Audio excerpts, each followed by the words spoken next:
So a brief practice today, in a way more of a tutorial, just sort of dialing it back a bit.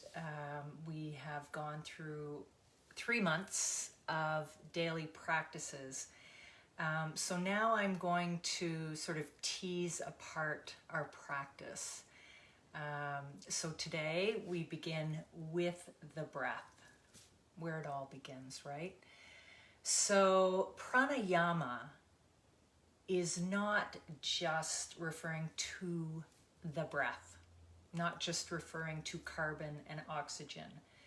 Pranayama is actually a Sanskrit word, prana meaning life force and yama meaning tuning.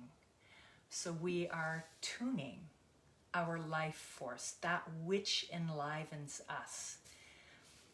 So why do we want to do that? We could think of it on a superficial level, a very beneficial super level, and think about the benefits of regulating our breath, regulating our physiology so that our breath rate is normalized, our blood pressure is normalized, the hormones within the body are also normalized. That's one level. And within the yogic tradition, the deeper, more profound aspect to pranayama is making contact, is intersecting with the divine, is intersecting with that mystical, energetic quality, that life force, which enlivens us. So thinking of the breath just like it's oxygen and carbon is like thinking yoga is putting on a cute outfit and, twisting ourselves around on a mat for a little bit. Physical practices, asanas, are obviously part of yoga, but it is not yoga. So that's kind of where we're going to start going. We're going to be peeling away the layers of what is. So today we'll be practicing, reviewing for some, Kapal Bhati, breath of fire. Very invigorating breath. I love doing this before meditation, before yoga, asana practices. It really gets away some of the sluggishness in the morning. Sometimes if I have a migraine or I'm just not feeling well, I'll do a few rounds of this and it's really energizing. It's great to do whenever you're feeling a bit depleted, you need a little bit of energy, a little bit of a boost. You will get that. But it has some great deeper qualities to the practice.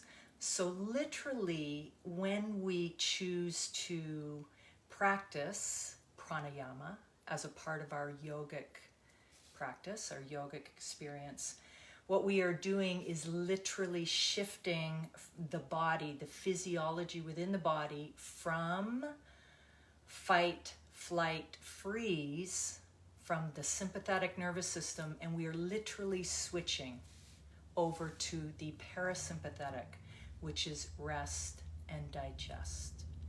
So therefore, we are moving from whatever great anxiety or stress, and we are downgrading everything, the physiology within the body, so that we can move back to normal heart rate, normal blood pressure, normal cortisol, epinephrine, all these hormones that are within the body and that are activated with higher levels of stress and anxiety. Breath practice is also so important. Obviously, if we don't have a breath, we are not here. For people with lung conditions like myself, I had asthma growing up, and then after the explosion, physical damage to the lungs, which have made breath, a normal breath, sometimes very difficult for me.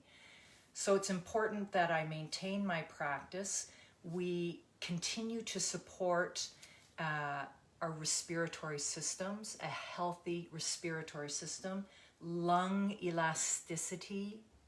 Through vigorous practices like Kapal Bhati, we engage the thyroid, which is directly related to our immune systems. So that's my little tiny intro into pranayama and its importance. So when we have a regular heart rate and blood pressure, when the heart and lungs are operating optimally, there is great ease within the body and great ease within the mind. We are not struggling. Anybody that has had issues, well, even if you've had a cold and you can't get that breath, it creates a little bit of anxiety. So our job is to help the body return to homeostasis, support homeostasis within the body, and we do this through pranayama techniques. So today, Kapal Bhati, breath of fire. We will do 3 rounds today of just 20. I remember when I was first learning this, I found 20 plenty enough. So just know that if you find it's a bit tough and it makes you anxious, that's okay. Just take a couple of breaths and join back in. So the description of Kapal Bhati is a vigorous in and out breath through the nostrils, like this. And with each breath, we pump the belly towards the spine. Keep a nice tall spine, relaxed shoulders, soft-faced, relaxed jaw. We close our eyes during the practice. We focus on the third eye, which is just above and between the 2 brows. And at the end of our count of 20, we retain, we suspend the breath for 20. And why do we do that? It is yet another technique within Kapal Bhati.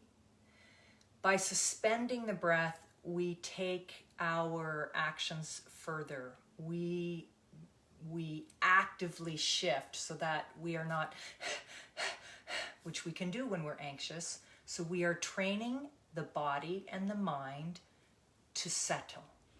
So we suspend the breath, we focus inward at the third eye, and we experience great stillness as a result. So I encourage you to enjoy the practice. As I said, I'll lead you through just 3 rounds. And on your own time, work up to, 3 rounds of 30, 3 rounds of 40, or 20, 30, 40, or play it by ear. But it's a really fun, invigorating, important practice to carry. And I think that's it. So we'll do it together and enjoy. So allow the eyes to close. Take a nice big inhale. Exhale through the mouth. Maintaining a closed eye. Looking inward at the third eye, and we'll begin in and out through the nostrils, pumping the belly vigorously to the spine with each exhalation.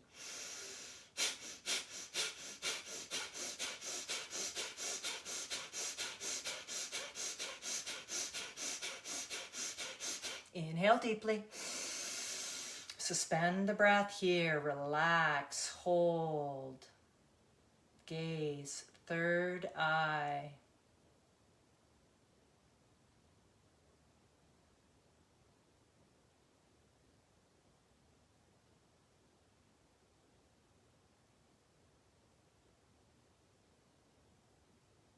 And release.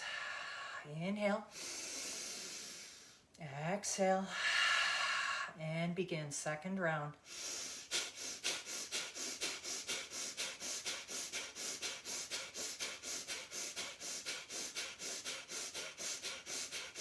Inhale. Hold.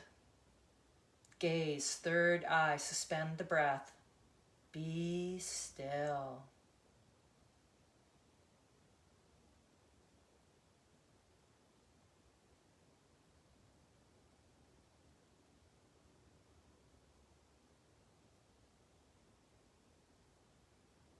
And release. Inhale. Exhale. Third round.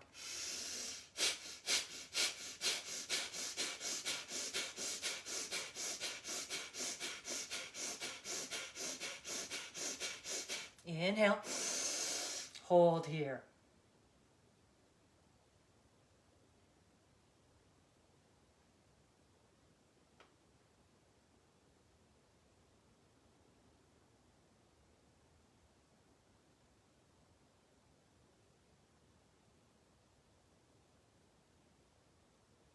And release. Keep the eyes closed for a moment, maintaining your awareness inwards. And just check in with the body. Noticing any sensations, shifts.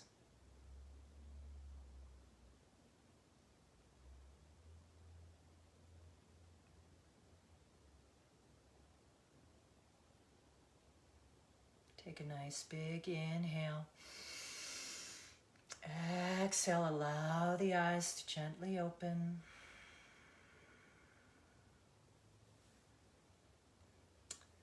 So you can see, just by your own experience, how vigorous the practice can be, that the navel is engaged dramatically. Our gut health is increased. We are toning the belly.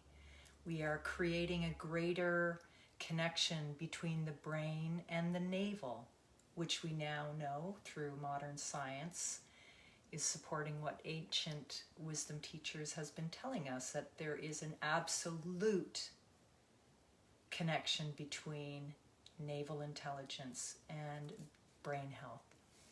And that we shall investigate a little further in future sessions. So enjoy the practice. Certainly use it throughout the day when you are feeling sluggish. Allow it to be part of your daily sadhana, your daily practice, and develop it. As I said, move from 20 breaths to 30 breaths. I do 60, and it feels really cool when you're up to that point. Very cool. Beautiful. Anyway, thank you for joining me. Always nice to see you. If I could see the names. Oh, wait, Michaela. Christopher, Sheila, hello. Thanks. Namaste.